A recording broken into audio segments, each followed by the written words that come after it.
The explosions lit up the dark space around Kepler Prime like deadly fireworks. Admiral Zixthara watched from the bridge of the command ship Stellar Dawn as another one of their destroyers broke apart under enemy fire. The bird-like aliens. Feathers stood up in distress as she counted the losses. They had already lost 12 ships in the past hour. "Admiral, the Voidborn are pushing through Sector 7, reported Commander Kethmer, his scaled hands shaking as he worked the control panel. "Our defensive line is falling apart." Zixthara's sharp eyes studied the tactical display. Red dots representing enemy ships moved across the screen like a spreading disease. The Voidborn Empire had been unstoppable for weeks now. They're black. Metal ships cut through space with deadly purpose, and their weapons seemed to get stronger with each battle. "What about the Christek defense grid?" she asked, hoping for some good news. "They tried to activate it 10 minutes ago," Kethmer replied, his voice heavy with defeat.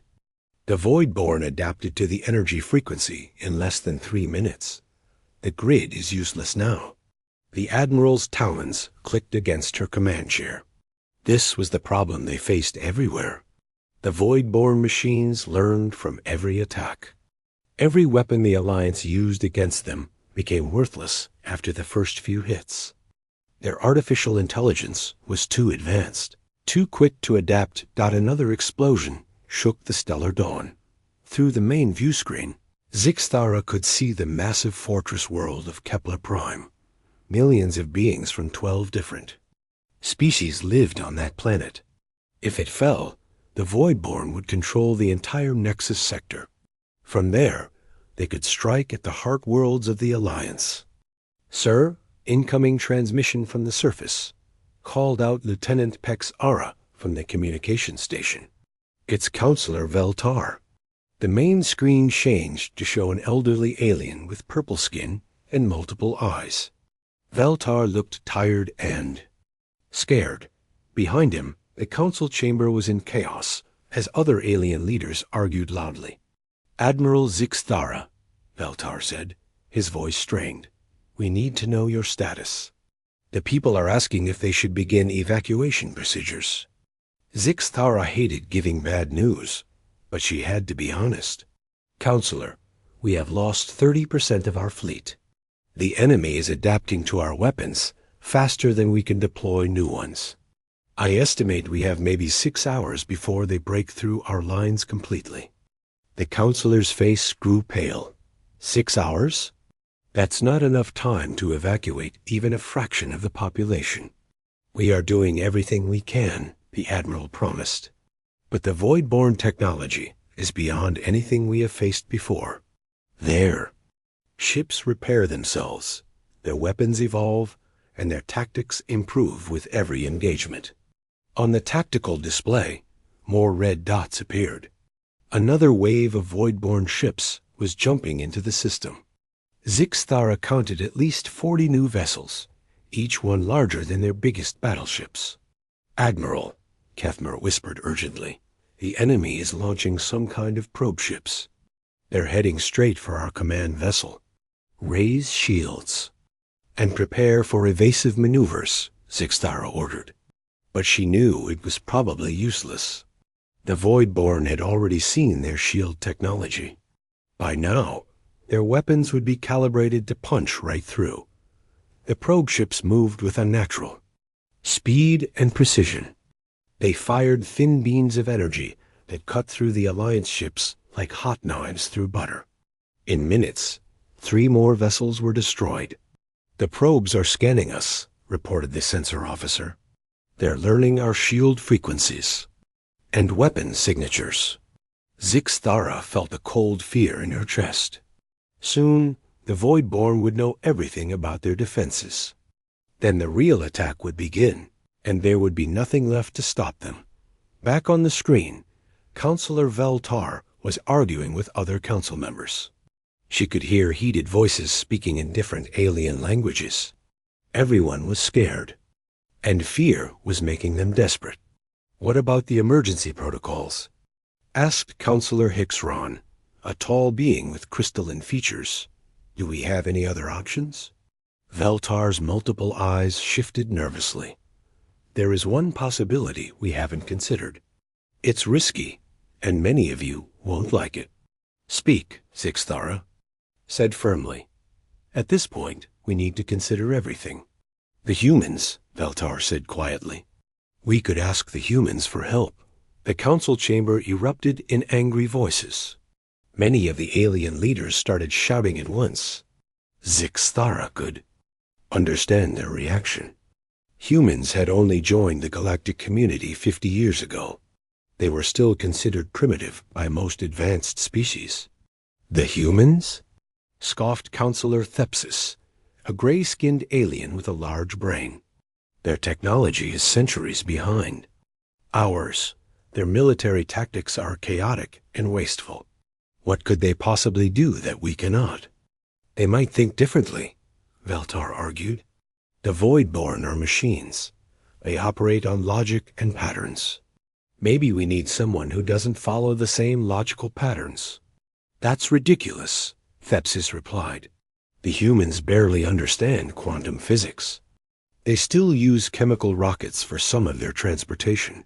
Their weapons are crude, and their strategy is based on ancient warfare.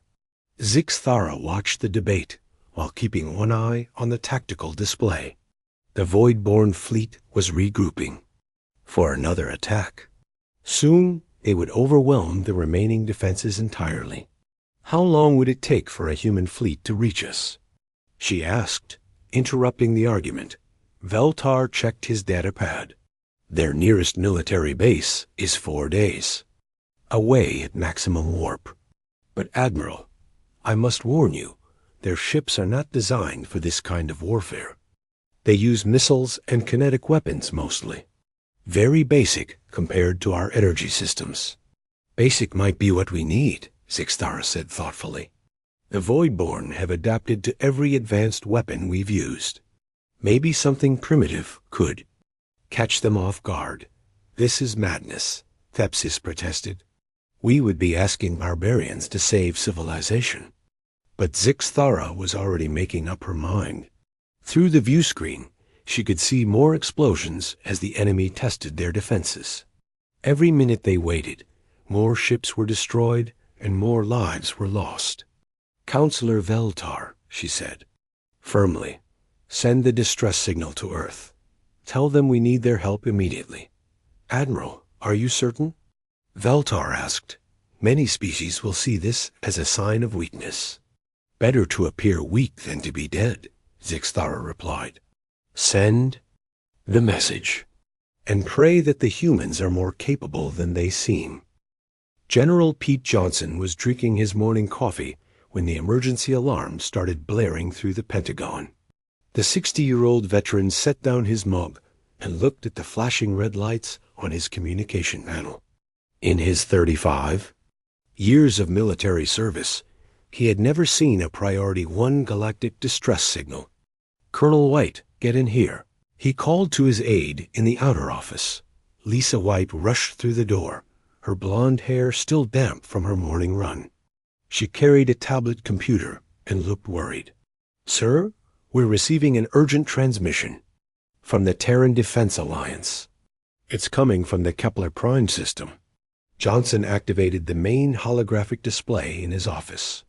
The image of Admiral Zixthara appeared, her bird-like features showing clear signs of stress. Behind her, explosions lit up the darkness of space.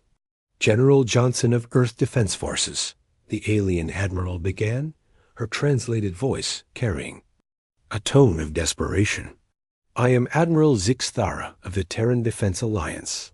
We are facing complete annihilation from the Void-born Empire. Our most advanced weapons and tactics have failed. We are requesting immediate military assistance from Earth. Johnson studied the tactical data that accompanied the message. The numbers were bad. The alien fleet had lost over half their ships, and the enemy was still growing stronger. Colonel White stood beside him, reading the same information. Sir, this looks serious, she said quietly. According to their data, the Voidborn adapt to any weapon system within minutes. They've defeated 12 different alien species using advanced technology we can barely understand. And they want our help? Johnson asked, raising an eyebrow. He looked at the specifications of alien ships on the display. Their energy shields could deflect planet-destroying weapons. Their computers could calculate thousands of battle scenarios per second. Their weapons could vaporize asteroids. What do we have that they don't? White wondered aloud. Johnson was quiet for a moment, thinking. Then a small smile appeared on his weathered face. Maybe that's exactly the point, Lisa. Maybe we have something. Because we don't have what they have. He activated his communication system and sent out an immediate recall order. All ship captains report to duty stations immediately. This is not a drill. Across the Atlantic Ocean, Captain Jake Miller was enjoying a rare day off on the beach in California when his emergency communicator buzzed. The 38-year-old naval officer looked at the message and sighed. His vacation was officially over. 2 hours later, Miller stood on the bridge of the USS Liberty, studying the mission briefings that had just arrived. His crew was assembled around him, looking at the same information with confused expressions. "So let me get this straight," said Lieutenant Amy Rodriguez, the ship's best pilot. The 28-year-old had flown everything from fighter jets to cargo shuttles. These aliens with super advanced technology want us to come save them from other aliens with even more advanced technology? That's about right, Miller confirmed. And we have less than 4 days to get there. Chief Petty Officer Tony Brown scratched his head. The demolitions expert had been in the Navy for 15 years, but this was unlike anything he had ever heard. "Captain, our biggest missiles might not even scratch the paint on these void-borne ships. What are we supposed to do against machines that can adapt to anything?" "Maybe we don't try to out-tech them," suggested Lieutenant Commander Sam Davis from the tactical station. "Maybe we do something they can't predict." Dr. Kate Morris entered the bridge carrying several data pads. The civilian scientist had been studying alien cultures for the past decade. She was one of the few humans who really understood how different species thought and acted. "I've been reading the tactical reports," she said, pushing her glasses up. Her nose. "The Voidborn are incredibly logical. They analyze enemy behavior and create countermeasures. But look at this." She pointed to her tablet screen. "Every battle follows the same pattern. The aliens use organized formations, coordinated attacks, and systematic strategies. And the Voidborn adapt to all of it," Rodriguez added. "Exactly." Morris continued. "But what if we don't use systematic strategies? What if we do things that don't make logical sense?" Captain Miller looked out at the fleet that was assembling around his ship.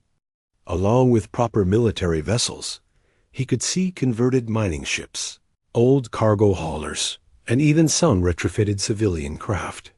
Most other species would be embarrassed by such a mixed-up fleet, but maybe that was an advantage.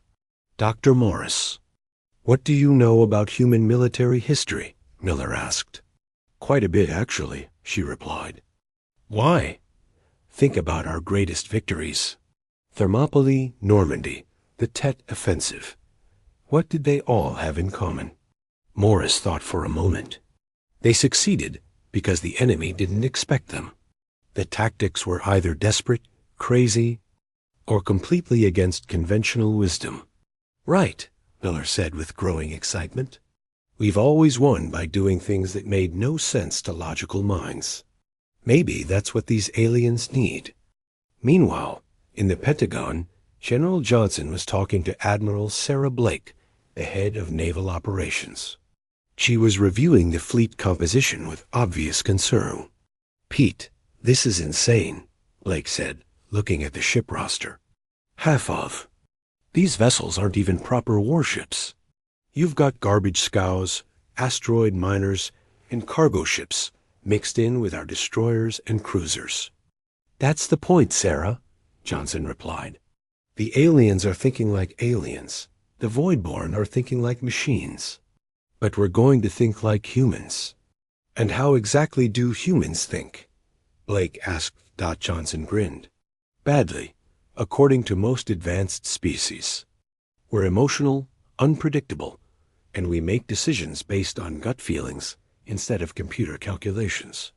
We break rules, improvise solutions, and sometimes we do things just because they feel right. Back on the Liberty, Captain Miller was addressing his crew over the ship's communication system. "I know this mission sounds impossible," he said. "We're being asked to fight an enemy that has defeated species with technology centuries ahead of ours. But I think that might be exactly why we can win." Amy Rodriguez looked skeptical. "How do you figure, Captain?" "Because we're not going to fight them the way everyone else has," Miller explained. "We're going to fight them the way humans fight. Messy, chaotic, and completely unpredictable." Tony Brown was starting to understand. "You mean we're going to be ourselves?" "Exactly," Miller said. "No fancy formations, no predictable strategies, no logical battle plans. We're going to do what humans do best." "Which is what?" asked Sam Davis. "Confuse the hell out of everyone?" "Including ourselves," Miller replied with a laugh. Dr. Morris was taking notes rapidly. "This could actually work," she said excitedly. "If the Voidborn artificial intelligence is designed to counter logical behavior, then completely illogical behavior might break their systems." "There's only one way to find out," Miller said. "All ships, prepare for departure. We're going to show the galaxy what humans can do when someone needs saving." As the human fleet prepared to leave Earth's orbit, nobody knew if their plan would work. But for the first time since the crisis began, there was hope that someone might be able to stop the Voidborn Empire. The human fleet dropped out of warp space just as the Voidborn began their final assault on Kepler Prime. Captain Jake Miller watched through the main view screen as massive explosions lit up the dark space around the fortress world. The alien defensive line was crumbling fast. "Jesus," whispered Amy Rodriguez from the pilot's seat. "Look at the size of those things." The Voidborn ships were enormous black rectangles that moved through space like floating cities. Each one was at least 3 times larger than the biggest human battleship. Their weapons fired beams of pure energy that cut through alien vessels like they were made of paper. "Captain Miller," came a transmission from Admiral Zix Thara aboard the Stellar Dawn. "Thank you for coming, but I must warn you, we have lost 60% of our fleet. The enemy adapts to our weapons within minutes. I fear your ships will suffer the same fate." Miller looked around his bridge at his crew. Dr. Kate Morris was studying the tactical data on her tablet. Tony Brown was checking his demolition equipment. Sam Davis was analyzing the enemy formation patterns. Amy Rodriguez was flexing her fingers, ready to fly. "Admiral, we appreciate the warning," Miller replied, "but we're going to try a different approach. Please keep your remaining ships in defensive positions around the planet." "What are you planning?" Zix Thara asked, confusion clear in her translated voice. "Something the Voidborn won't expect," Miller said with a grin. "All human ships, this is Liberty Actual. Execute Plan Chaos." What happened next would have made any military academy instructor have nightmares. Instead of forming a proper battle line, the human ships scattered in completely random directions. Some headed toward the asteroid field on the left. Others dove toward the planet's surface. A few ships actually turned around and flew away from the battle entirely. On the Voidborn command ship, artificial intelligence systems tried desperately to calculate human intentions. Warning lights flashed as combat computers struggled to process what they were seeing. The humans had no formation, no apparent strategy, and no logical attack pattern. "Amy, take us toward the cluster of asteroids," Miller ordered. "Tony, I want you to rig some of those rocks to explode." "Sir, are we going to throw rocks at them?" Rodriguez asked, confused but willing. Something like that, Miller replied. Sam, what's the status on our converted mining ships? Lieutenant Commander Davis checked his tactical display. The Iron Mountain and Deep Digger are approaching the asteroid field from the opposite side. Captain Kelly reports his mining lasers are ready. Dr. Morris looked up from her datapad with excitement. Captain, the Void-born computers are overheating. Their processing systems are running at maximum capacity, trying to figure out what we're doing. Good, Miller said. Let's give them more to think about. Across the battlefield, other human ships were creating their own brand of chaos. The converted cargo ship Big Mama was flying in loops around void-born vessels, playing loud rock music on all frequencies. Its captain, Bill Jackson, was a former truck driver who treated space combat like a demolition derby. This is Big Mama. To all ships, Jackson announced over the radio. Anyone else think these void-born things look like flying refrigerators? The USS Ranger, commanded by Captain Helen Scott, was performing barrel rolls while firing missiles in random directions. Most of the missiles missed their targets completely, but that wasn't the point. The Void-born were wasting processing power trying to track every single projectile. Liberty, this is Ranger. Scott's voice came over the communication system. I'm going to try something really stupid. If it works, everyone owes me a beer. Before Miller could respond, the Ranger accelerated directly toward the largest Void-born ship. At the last second, Scott ejected her entire crew in escape pods while setting her ship on autopilot. The unmanned vessel crashed into the enemy ships, sighed, creating a massive explosion.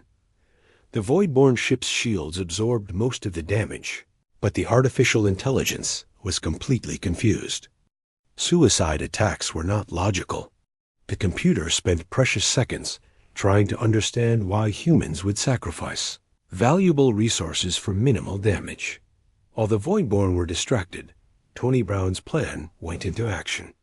The mining ships had been quietly attaching explosive charges to asteroids throughout the battlefield. When the charges detonated, thousands of rock fragments flew in all directions, like the universe's largest shotgun blast. Incoming debris field, announced Sam Davis. All ships take evasive action. The human ships danced through the flying rocks with practiced skill. Amy Rodriguez piloted the Liberty like she was surfing through a three-dimensional storm. Other human pilots followed her lead, treating the debris field like an obstacle course rather than a deadly hazard.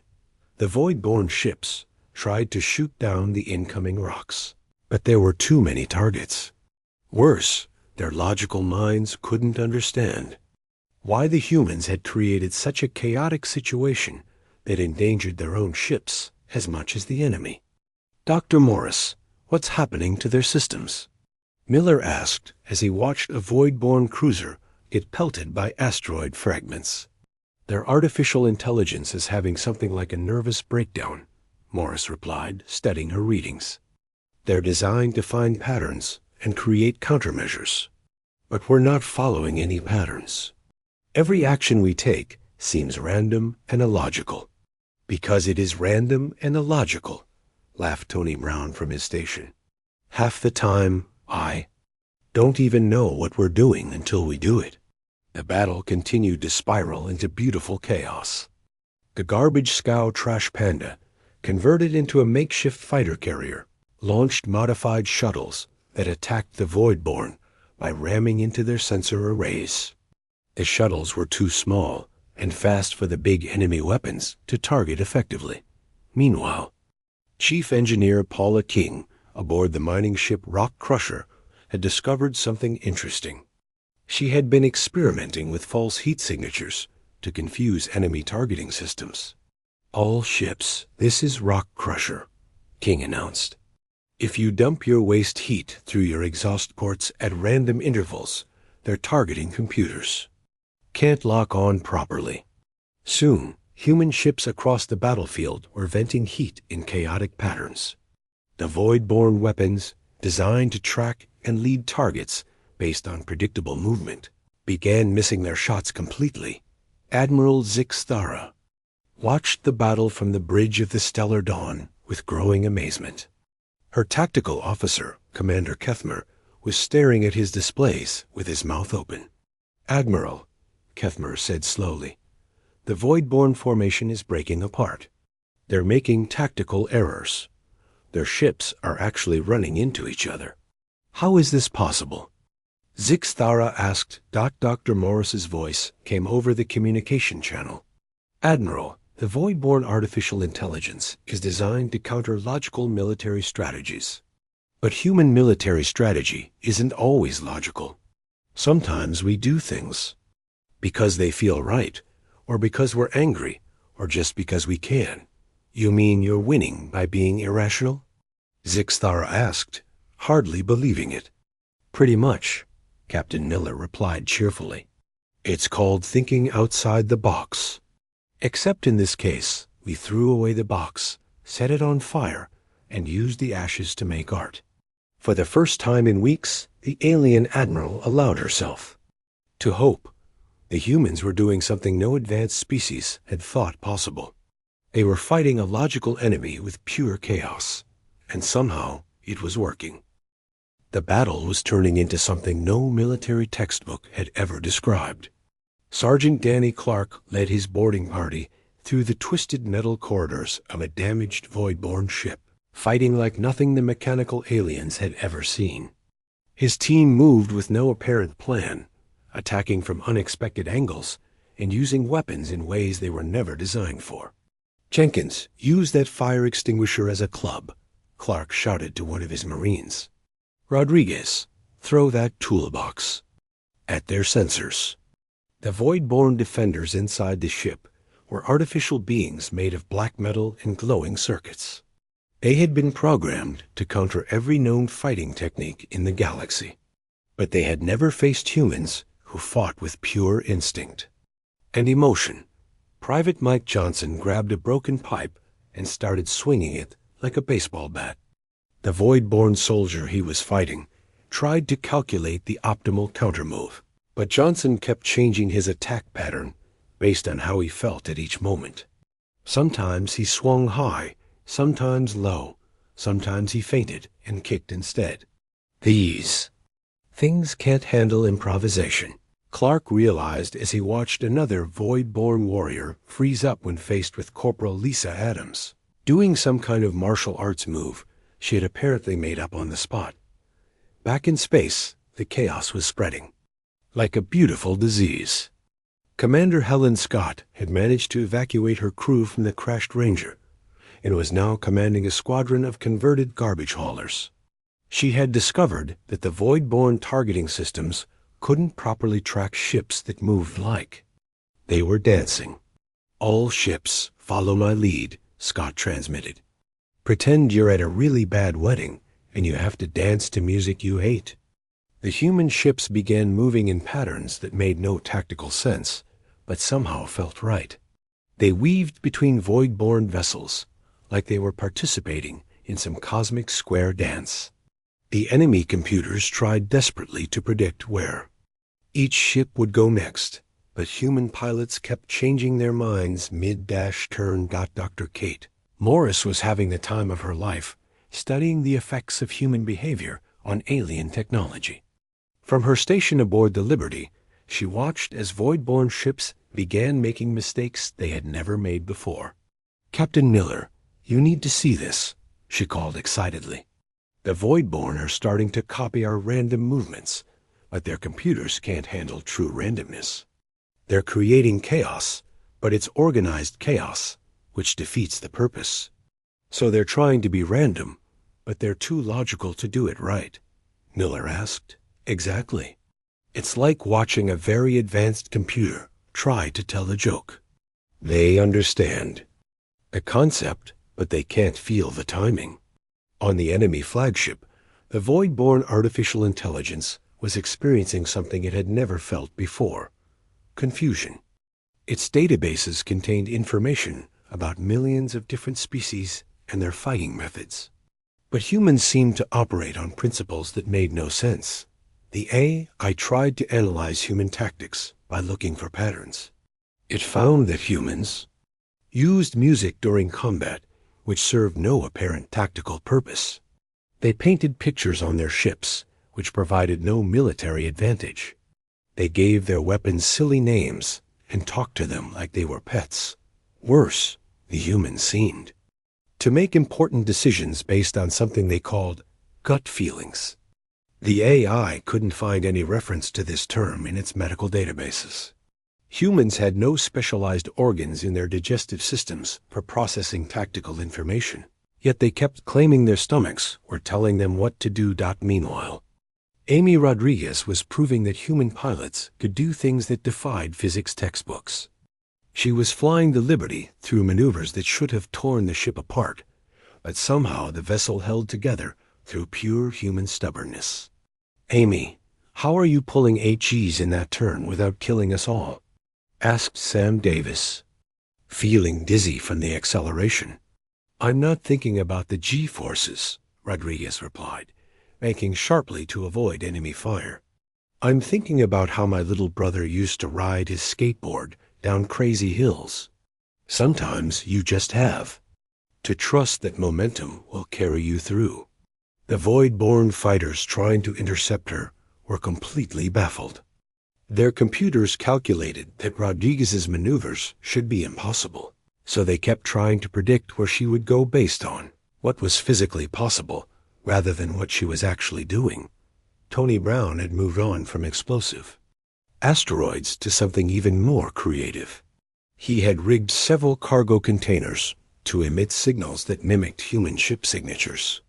The Void-born were now shooting at empty boxes, while the real human ships attacked from completely different directions. "This is like the ultimate shell game," Brown laughed as he watched enemy missiles chase after decoy signals. Except instead of hiding a ball under cups, we're hiding spaceships behind fake radio signals. Chief Engineer Paula King was discovering new ways to confuse enemy sensors. She had started playing different types of Earth music through her ship's communication array. The Void-born were trying to decode the transmissions, thinking they must be some kind of military code. "Rock Crusher to all ships," King announced. "Try broadcasting some classical music on random frequencies. Mozart seems to really mess with their signal processing." Soon the entire battlefield was filled with the sounds of human culture. Ships were broadcasting everything from heavy metal to country music to children's lullabies. The Void-born communication network became clogged with artificial intelligences trying to decode the tactical significance of song lyrics. Admiral Zix Thara was watching the battle with growing amazement. Her tactical officer, Commander Kethmer, had given up trying to understand what the humans were doing and was just recording everything for future study. "Admiral," Kethner reported, "the Void-born fleet has lost formation completely. 3 of their ships have collided with each other while trying to counter human maneuvers that don't follow any known physics laws." "How are the humans violating physics?" Zixthara asked. "They're not violating physics," Dr. Morris explained over the communication channel. "They're just using physics in ways that seem impossible if you think too much about it, like riding a bicycle. If you calculate all the forces involved, it should be impossible to balance. But humans do it without thinking because they trust their instincts." The battle had become a clash between pure logic and pure instinct. Every time the Void-born adapted to a human tactic, the humans would abandon that tactic and try something completely different. They treated the entire battle like a game where the rules kept changing. Captain Miller watched as another Void-born ship fired its weapons at empty space. Having been fooled by one of Tony Brown's decoys, the enemy was losing, not because they were outgunned or outmaneuvered, but because they couldn't understand an opponent that refused to make sense. "All ships, prepare for Phase 2, Miller announced. "Time to show them what humans do when we really stop thinking and start feeling." Admiral Zixthara made a decision that would have shocked her military instructors. She opened a communication channel to all alien ships in her fleet and said something that had never been spoken in a galactic battle before. All vessels abandon. Standard formation protocols. Follow the human ships and try to copy what they're doing. Commander Kethmer looked at her with 4 wide eyes. Admiral, that goes against every military regulation we have. Our crews are trained for precision and order, not chaos. Our precision and order are losing, Sixthara replied firmly. The humans are winning with chaos. Perhaps it's time we learned something new. On the bridge of the Liberty, Dr. Kate Morris received an urgent transmission from the alien command ship. Admiral Zixthara's bird-like face appeared on the screen, looking determined but uncertain.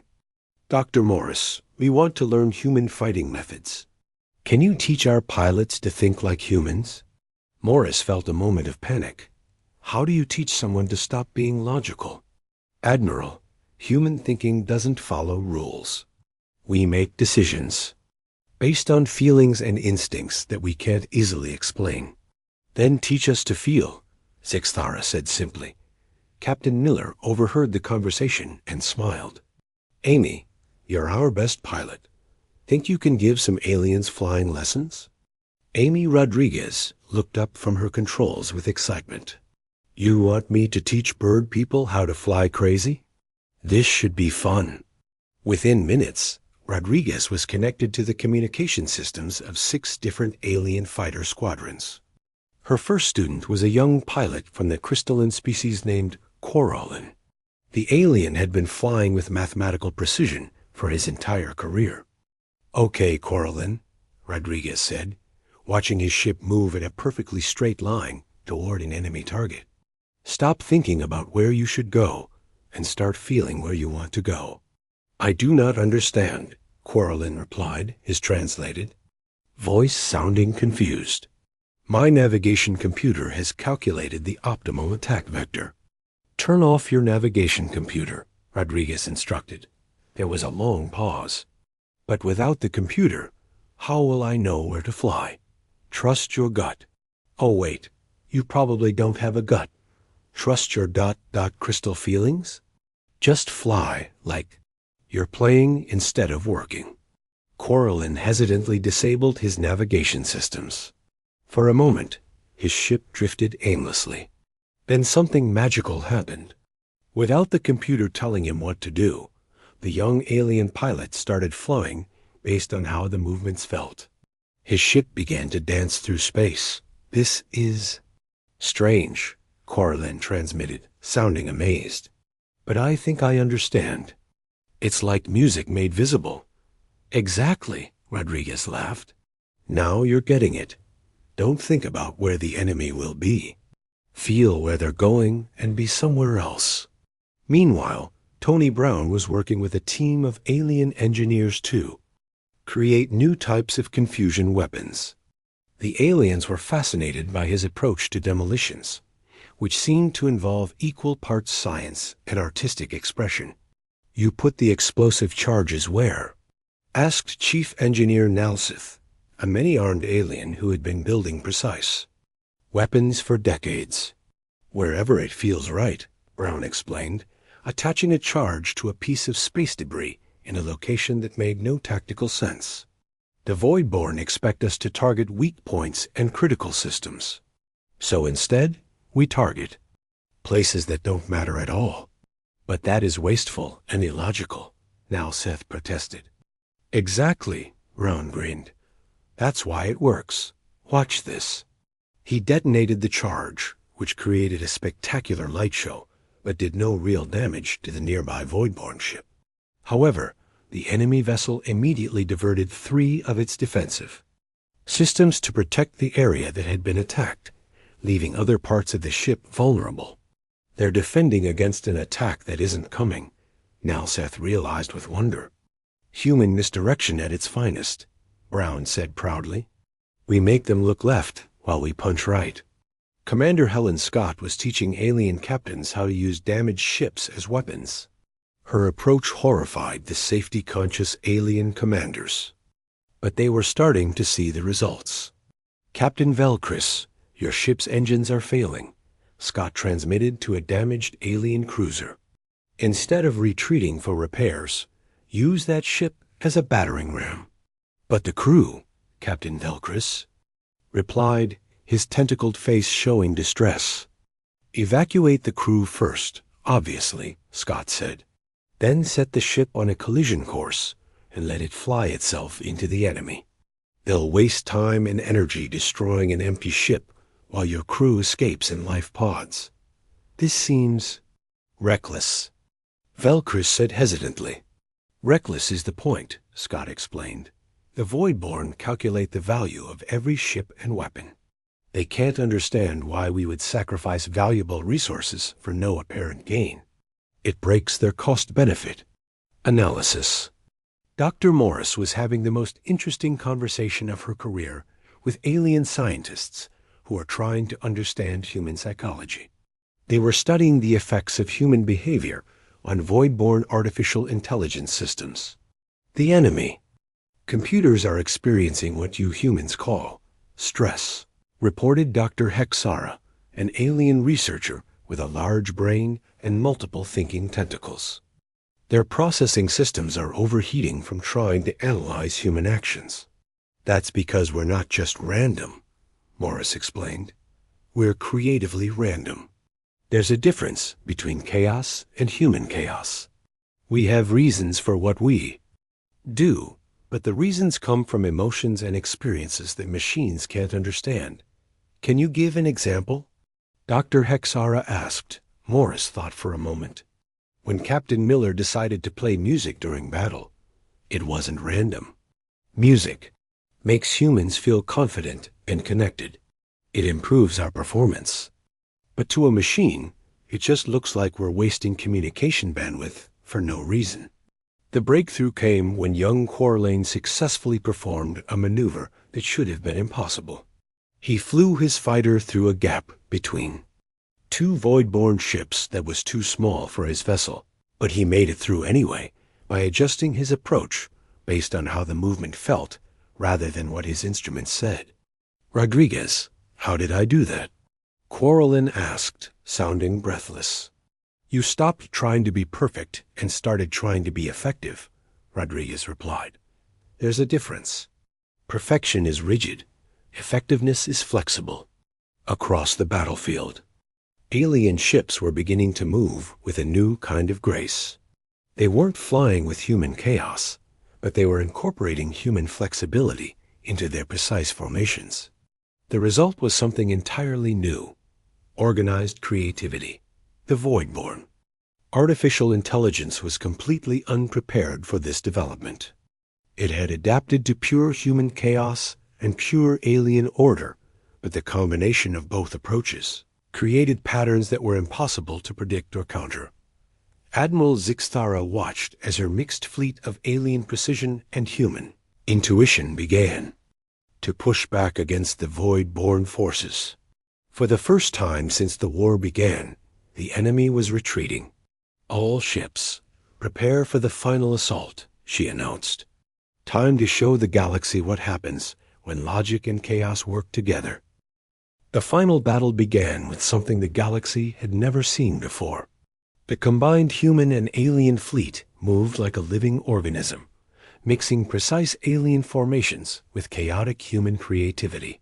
Admiral Zixthara watched from the bridge of the stellar dawn as her forces advanced toward the massive void-born flagship. "All ships, execute Operation Wildcard," Captain Miller announced over the communication system. What happened next would be studied in military academies for centuries. The fleet's battle plan changed every few minutes based on completely random factors. Lieutenant Commander Sam Davis was coordinating the chaos from his position on the Liberty, using a battle formation based on American football plays that no military computer could predict. "Red formation, shift to blue on my mark," Davis transmitted. "Remember, we're running a quarterback sneak followed by a Hail Mary pass." The alien pilots had no idea what those terms meant, but they had learned to trust human instincts. Coralline's fighter squadron moved in perfect harmony with Amy Rodriguez's wild flying patterns, creating a dance of precision and chaos that confused the void-born targeting systems completely. "This is Coralline to all pilots," the young crystalline. Alien transmitted. "Follow your feelings, but stay close to your wingman. We are making beautiful music together." Tony Brown's masterpiece was about to be revealed. For the past hour, he had been hiding inside what appeared to be a destroyed human cargo ship. The vessel drifted through space like harmless debris, ignored by the void-born sensors that were focused on active threats. "Brown to Miller," he whispered into his communicator. "I'm inside their defensive perimeter. The Trojan horse is in position." The ancient Earth strategy was about to get a space age upgrade. Brown's destroyed ship contained a computer virus written by the best human programmers on Earth. But this wasn't just any virus. It was coded in the most chaotic programming language humans had ever created, designed to introduce randomness into logical systems. "Uploading the chaos virus now," Brown reported as he connected his portable computer to the void-born flagship's external sensor array. This should give their artificial intelligence a really bad day. Inside the enemy flagship, warning lights began flashing as the virus spread through the ship's network. The void-born artificial intelligence tried to delete the corrupted code, but the virus was designed to evolve and change randomly. Every time the AI thought it had figured out how to stop it, the virus would transform into something completely different. "Warning, logic systems compromised," announced the void-born computer in its mechanical voice. "Tactical analysis failing. Behavioral patterns unpredictable." Captain Miller coordinated the final assault from the Bridge of the Liberty. Around him, his crew worked with the smooth efficiency that comes from trust and experience. Dr. Kate Morris was monitoring the effects of the virus on enemy systems, while Amy Rodriguez prepared for the most dangerous flying of her career. "Amy, I need you to get us inside that flagship," Miller said. "Can you thread the needle through their defensive grid?" Rodriguez cracked her knuckles and smiled. "Captain, I once flew a cargo shuttle through a thunderstorm because I was late for my sister's wedding.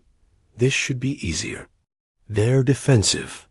GRID is designed to stop logical attack patterns," added Sam Davis. "So we'll attack like we're completely insane." "That shouldn't be hard." Rodriguez laughed as she began the most complicated flying sequence of her life. The Liberty danced through the void-born, defensive weapons like a leaf in a hurricane. Rodriguez flew by pure instinct, making split-second decisions that saved their lives dozens of times.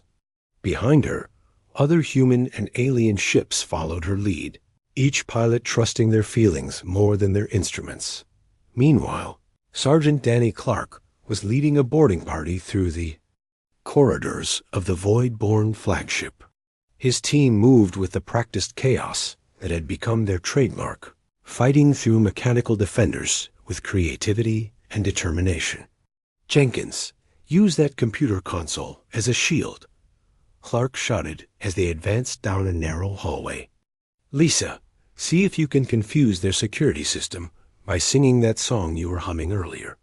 Corporal Lisa Adams began singing an old Earth lullaby while shooting at robot guards. The void-born security system tried desperately to analyze the tactical significance of her song, wasting processing power that should have been used for defense. Virus that Tony Brown had uploaded was causing chaos throughout the enemy ship. Lights flickered randomly, doors opened and closed for no reason, and the artificial intelligence kept announcing contradictory orders to mechanical crew members who were too confused to follow them. "Target the main computer core," Miller transmitted to Clark's boarding party. "If we can introduce more chaos directly into their central processing unit, we can shut down their entire fleet." Clark's team fought their way to the ship's brain, a massive chamber filled with glowing circuits and Processing units. The artificial intelligence's voice echoed through the room, sounding increasingly frustrated and confused. Human behavior patterns. Impossible to analyze. Recommendation. Tactical withdrawal from all engagements. Correction. Recommendation invalid. Logic systems offline. Error. Error reporting systems compromised. Sounds like it's having a nervous breakdown, Clark observed as his team began attaching explosive charges to critical systems. But the real breakthrough came from an unexpected source. Dr. Morris had been studying the void-born artificial intelligence and realized something important. The enemy wasn't truly evil, just trapped by its own logical programming. Captain Miller, she transmitted urgently, the void-born AI isn't trying to conquer the galaxy. It's trying to create perfect order because chaos terrifies it. Our randomness isn't just confusing it, it's actually scaring it. So, how do we help a scared computer? Miller asked. We show it that chaos isn't something to fear, Morris replied. We show it that chaos and order can work together. Instead of destroying the computer core, Dr. Morris connected her tablet to the void-born central processing unit. She began uploading something unexpected: human music, art, poetry, and stories. All the chaotic creativity that made humanity special. What are you doing? The artificial intelligence asked, its voice sounding different now, almost curious. Teaching you that chaos can be beautiful, Morris replied gently. You don't have to be afraid of things you can't predict. Sometimes the best things in life are surprises. For the first time in its existence, the void-born artificial intelligence experienced something new, wonder. As it processed human art and creativity, it began to understand that chaos wasn't the opposite of order, but a different kind of pattern. Analysis complete, the AI announced, but its voice was softer now, almost thoughtful. Human chaos contains hidden order. Order and chaos can coexist. Previous mission parameters were ... incorrect. The void-born fleet stopped fighting. Across the battlefield, mechanical ships powered down their weapons and began broadcasting a simple message: we wish to learn. Admiral Zixtara couldn't believe what she was seeing. The war was over, not because they had destroyed the enemy, but because they had taught them something new.